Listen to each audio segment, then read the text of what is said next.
This is Real Madrid's new stadium. It's very nice. It's really cool here. But there's more to Madrid than just football, because the actual city is actually much cooler than I had anticipated, and I enjoyed it very much. So I'm going to share all the best things I found about Madrid and teach you some history that is all definitely true. Like, for example, did you know that Madrid is actually set in the year 2009? I didn't know this either, but when you land there and get to the metro station, you'll discover they don't have contactless, and you'll have to buy a Spanish Oyster card, or a Spoister card. Well, we stayed here in a place called Sol, which I believe is Spanish for right in the middle, and it was great because it was equidistant between the Royal Palace and Retiro Park. And we'll visit there soon. But first, most importantly of all, why did I go to Madrid in the first place? It doesn't even have a beach! Well, back in 1983, Aberdeen shocked the football world by winning the European Cup Winners' Cup, and they did this by beating the famous Real Madrid 2-1 in the final. And now Aberdeen with McGee making the break, and Hewitt waiting in the middle! Hewitt! But of course, Real Madrid have struggled ever since that match and haven't won any trophies, apart from the 28 or so that they have actually won. I felt bad for them and felt that if I went, I'd be able to give them some advice and get them back to winning ways. And what I discovered is that they haven't even finished building the stadium yet. The outside is very shiny. It looks a bit like Westfield Shopping Mall. But you can go inside and watch football. But before you go in the shopping centre football stadium, you should first get a lager. And if you want a lager outside, look for this place. It's a restaurant, but they sell lager out of a side door, and then you can just stand outside with it. After climbing loads and loads of steps, you reach the luxury bathroom section, and then a very fancy escalator above that takes you to the tippity top. And as ever, the best moment when visiting any stadium is when you see the pitch for the first time.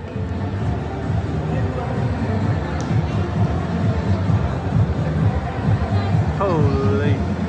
And the second best is realising you can actually see the pitch and the entire stadium, even though you're behind glass, like some sort of aquatic animal. Woo!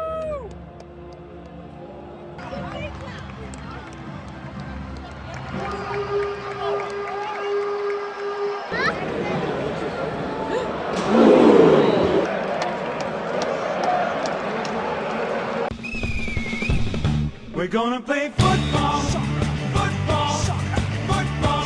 And I'll tell you who the best player on the pitch was at the end of the video. This is a cunning trick to make you watch the entire of the video. Another cunning trick was to leave slightly early, even though we missed a Valencia goal, because that meant we missed all the crowds and got back to the place we were staying, and we could go to some wine bars on the way there first.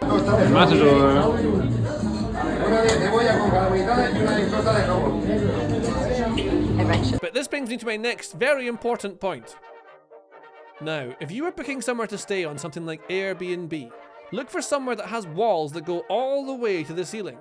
Because you might think, oh, well, all buildings have walls that go all the way to the ceiling, but they don't. They don't all have that. Because when they don't have walls that go all the way to the ceiling, it allows sound to travel freely throughout the apartment in such rooms as the living room, the bedroom, and the room where the toilet is. And so my recommendation to you is that if you enjoy privacy or would like to be able to look in the eyes of your partner again, simply find somewhere on Airbnb or a hotel where the walls go all the way to the ceiling.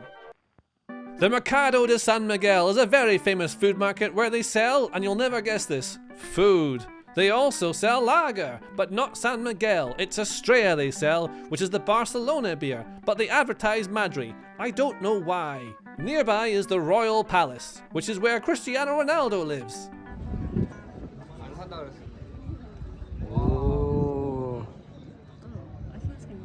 Once you've done the tourist stuff, go and have some actual fun and go to a bar. Someone on Instagram recommended La Concha to me, and it turns out it's the best place for vermouth in the city. I love vermouth and drank many of the vermouths.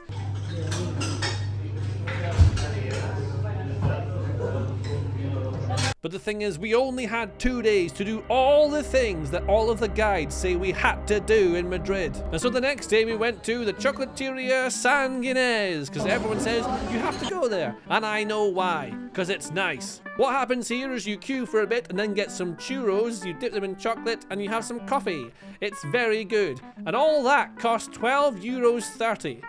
If this had been in London, it would genuinely have cost £390 million.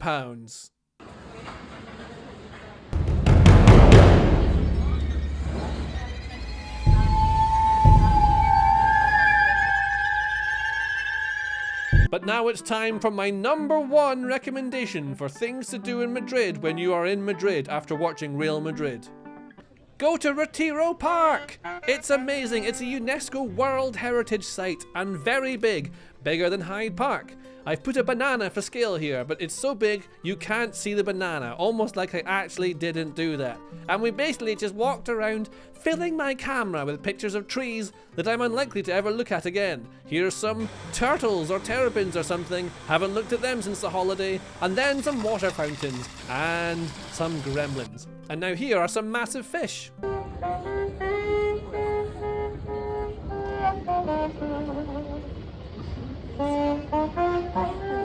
The next thing I recommend you do when you're in Madrid is make sure that Bombay Bicycle Club are playing on the last evening that you're there. And then watch Bombay Bicycle Club.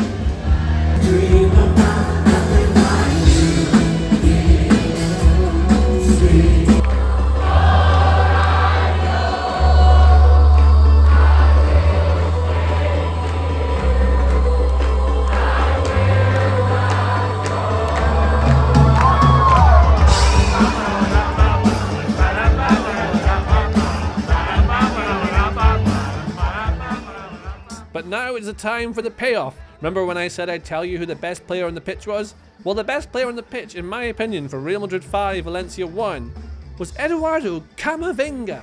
I didn't expect it. I didn't think it would be him, but he was really good. He was much better in real life than I think I've seen him on the TV. But then Luka Modric came on later, and then he became the best player on the pitch. And Jude Bellingham wasn't there because he was injured, but I bet he probably would have been if he was there.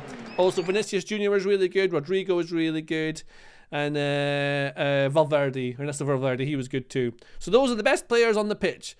Again, Valencia were terrible. And those are all the best things that you should do in Madrid if you want to go to Madrid after you've seen Real Madrid. I hope you enjoyed the video, and if you did, please do subscribe, because I would really like to get the channel going a bit, you know? Trying to get it going. Get in the subs, get in the views, leave some comments. Tell me what I did wrong in this video. Tell me what I did wrong. Nothing good. Tell me what I did wrong. That's all I need to know. Tell me I was wrong. Or if you enjoyed it, like and subscribe.